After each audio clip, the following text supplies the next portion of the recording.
خدا کے سامنے انسان کی چیزیں کھلی اور بے پردہ ہیں۔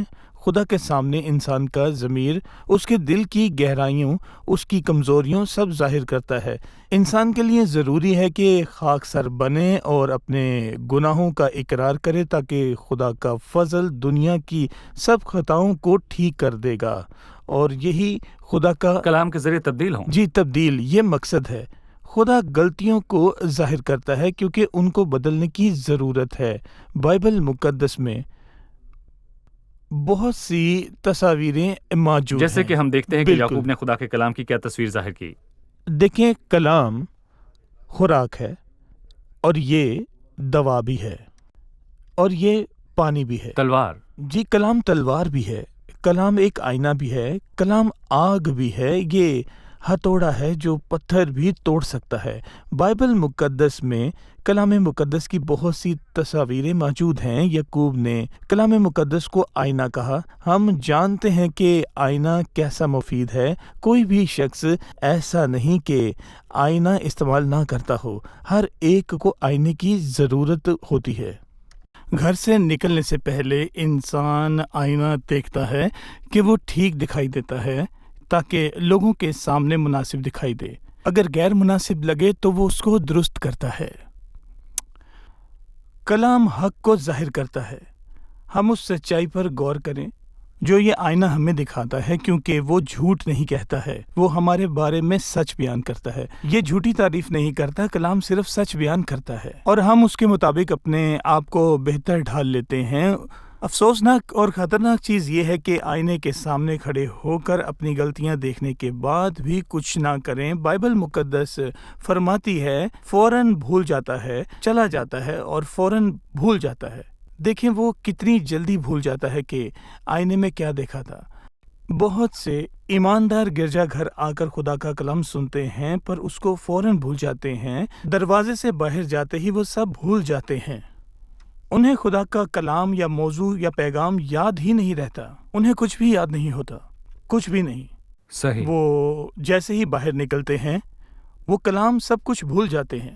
دیکھیں وہ گرجا گھر اس لیے نہیں آتے کہ اپنے گناہوں سے توبہ کریں یا اپنے آپ کو تبدیل کریں۔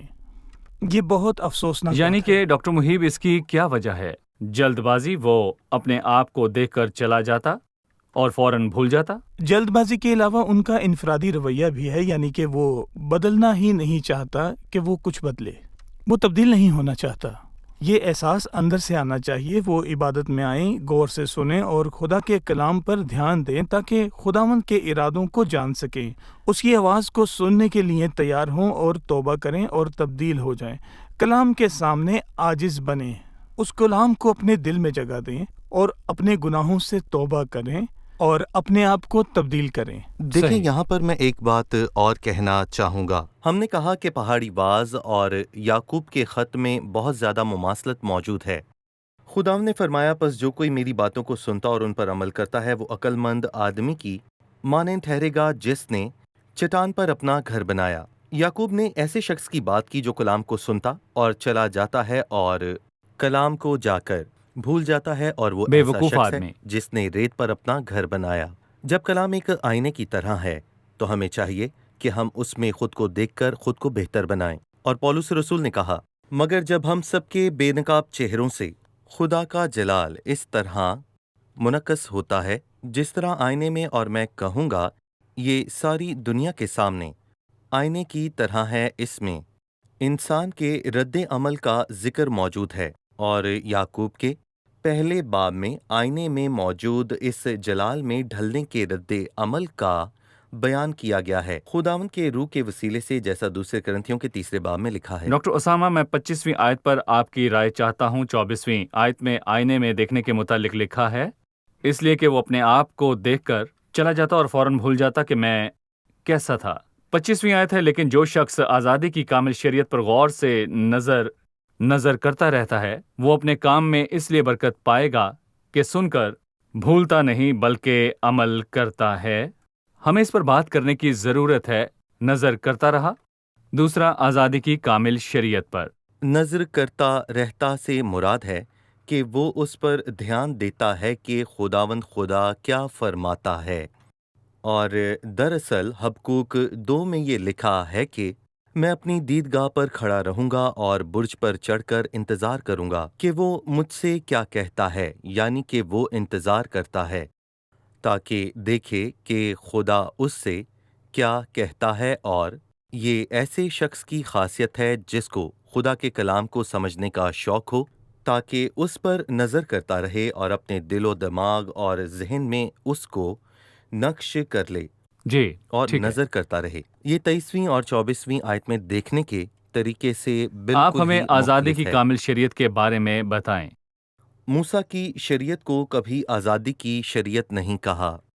جو غلطیوں کے خط کو جانتے ہیں اس کو غلامی کی شریعت کہتے ہیں، کیونکہ پرانی انسانیت میں ہوتے ہوئے ہم خدا کی شریعت کو پورا نہیں کر سکتے، لیکن آزادی کی شریعت خدا کا کلام ہے جو اس نے ہمیں سکھایا، اور یعقوب کے خط میں اسی کا بیان ہے۔ جس طرح پہاڑی واز میں ہم نے سیکھا کہ خدا نے ہمیں نئی انسانیت بخشی، یہ آزادی کی شریعت ہے۔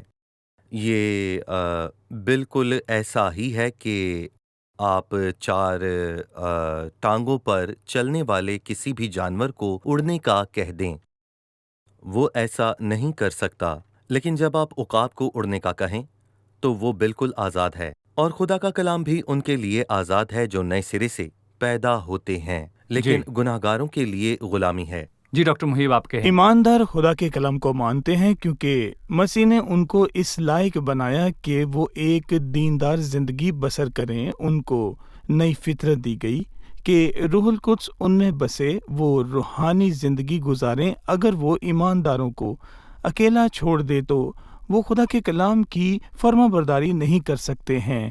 ایماندار نئی مخلوق بنے اور نئی انسانیت کو پہنو جو خدا کے مطابق سچائی کی راست بازی اور پاکیزگی میں پیدا کی گئی ہے۔ خدا کے احکام بوجھ نہیں ہیں۔ ہماری نئی فطرت ان کو نہیں مانتی جیسا مسیح چاہتا ہے۔ وہ خدا کی سنتا تھا۔ جب خداوند ان کی طرف دیکھے تو وہ سمجھتے ہیں، وہ دکھاوا نہیں کرتے ہیں۔ دکھاوا نہیں کرتے۔ بالکل جب دکھاوا نہیں ایماندار خدا کے کلام کو پڑھتا ہے، بے شک پرانے عہد نامے کی کوئی کتاب ہو یا پولوس کے خطوط کی کوئی تعلیم ہو، وہ خدا کے غضب سے ڈرتے ہوئے اس کی تابع داری نہیں کرتا۔ میں روز صبح بائبل مقدس اس لیے نہیں پڑھتا کہ خدا مجھ سے خوش ہو اور کوئی آفت مجھ پر نہ آئے، بلکہ میں اسے اس لیے پڑھتا ہوں کیونکہ یہ کامل کتاب ہے، بالکل اور اس سبب سے یہ ہماری کامل آزادی کی شریعت ہے۔ بالکل میں اس کے غضب کے ڈر سے پرستش نہیں کرتا، خدا کو خوش کرنے کے لیے دعا نہیں کرتا، بلکہ اس لیے کہ خدا مجھ سے محبت رکھتا ہے، اس کی اور کوئی وجہ نہیں۔ بالکل یہ آزادی کی شریعت ہے۔ صحیح۔ میں خوشی سے خدا کی تابع داری کروں گا۔ ٹھیک ہے، ابھی ہم ایک رپورٹ دیکھیں گے، پھر مطالعے میں مزید آگے بڑھیں گے۔ کہا جاتا ہے کہ انسان کا تعلق ایک قدیم قبیلے سے ہے۔ وہاں باہر سے آئے لوگوں نے کیمپ لگایا تو انسان کو کچھ چیزیں ملیں، اور اس میں ایک چھوٹا آئینہ تھا۔ انسان نے یہ آئینہ پہلی بار پکڑا تھا۔ اس نے خود کے عکس کو دیکھ کر سمجھا یہ اس کے باپ کی تصویر ہے، اور اس سے بہت متاثر ہوا۔ وہ اس کو اپنے گھر لے گیا۔ اس نے اس کو ایک اونچی جگہ پر چھپایا، پر یہ نہیں جانتا تھا کہ اس کی بیوی نے اس کو یہ کرتے دیکھ لیا ہے۔ جب وہ گھر سے باہر گیا تو اس کی بیوی نے فوراً اس چیز کی تلاش کی جو اس کے شوہر نے چھپائی تھی۔ جب اس نے آئینے میں دیکھا تو سوچا، یہ وہی عورت ہے جس کے ساتھ میرا شوہر وقت گزارتا ہے۔ ہم اس کہانی پر ہنس سکتے ہیں، لیکن ہمارے لیے بائبل مقدس کو پڑھنا بھی ایسا ہی ہے۔ ہم یہی سوچتے ہیں کہ اس میں کسی اور کی حالت کا بیان ہے، مگر یہ میری اور آپ کے حال کی عکاسی کرتی ہے۔ اس کے بعد یہ لوگوں کا بیان کرتی ہے۔ 26ویں آیت میں لکھا ہے، اگر کوئی اپنے آپ کو دیندار سمجھے اور اپنی زبان کو لگام نہ دے بلکہ اپنے دل کو دھوکہ دے تو اس کی دینداری باطل ہے۔ دینداری اور اس کے باطل ہونے سے کیا مراد ہے؟ نئے عہد نامے میں ہم کچھ ہی حوالہ جات میں دینداری کا لفظ جو ہے وہ پڑھتے ہیں۔